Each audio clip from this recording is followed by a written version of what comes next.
Alex and I we got booked earlier this year to do shows in Kansas. Has anyone ever been to Kansas?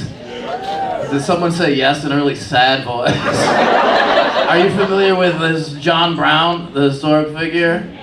Tight. Oh yeah, this is cool. Yeah, okay. So we got booked to do a show in Kansas, and I got booked because they forgot to book anybody black. And so they asked Alex if he knew any black comedians. And I love Alex, but he was the wrong person to ask that question. He was like, I don't care. And I found out later I was not their first choice. I was just the only black comic who said yes to go into Kansas. But if you pay my bar tab, I will go anywhere. And that's why I'm in Sacramento. We were there, and I was really excited because there's this guy named John Brown who was from Ohio. He did most of his shit in Kansas, and in a time where people were doing a lot of. So have you guys heard of slavery? Tepid response. He was John Brown, and it's not when people were writing essays about how they hate slavery or just letting slavery happen. John Brown decided to take a sword and start cutting off slave owners' heads throughout Kansas. It went on to be called something called Bleeding Kansas, and it's largely credited as starting the Civil War, which ended slavery. So if anyone ever tells you violence doesn't solve anything, they're racist. And they put John Brown's house in a museum, and I really wanted to go. And I told Alex, I was like, you want to go to John Brown's museum? He was like, fuck yeah. And we went there, and then not a lot of black people go, because the white guy running it was so excited to see me. Like, he was letting me do shit they don't normally let people do. Like, I saw in a case was one of the swords John Brown used to kill slave owners, and I saw it, and I was like, wow. And the guy was like, do you want to hold it? And I was like, boy, howdy, yes I did.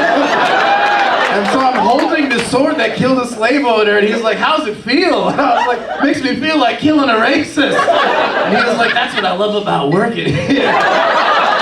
And Alex and I had this great informative time about this legacy in American history they don't teach you about because they don't want you to know that violence is often the answer. And then we're leaving the museum, going to our car, we're walking the opposite direction, and we see across the street from the John Brown Museum is a house flying a Confederate flag.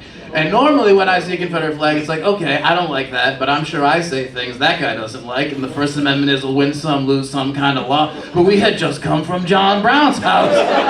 So we were like, we should fuck this guy up. And Alex was like, we should march right up to his porch and tell him to take it down. And I was like, Alex, this is Kansas, we're not going on anybody's property. They can shoot you just for thinking of that here. So we compromised and we stood on the outside part of his fence and shouted, come outside, bitch.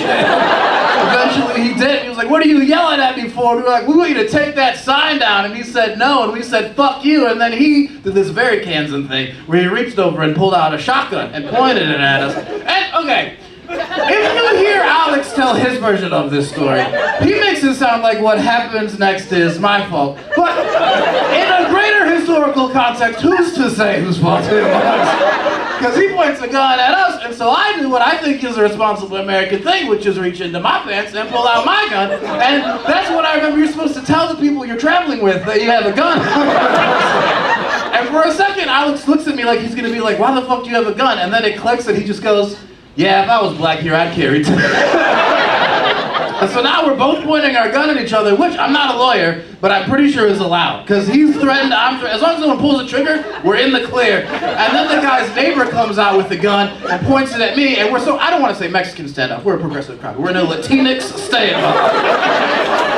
And he's pointing his gun at me, and he goes, what are you two doing here? And we said, we want him to take that fucking flag down. And that's when the neighbor turns his gun to the racist and goes, I've been meaning to talk to you about that.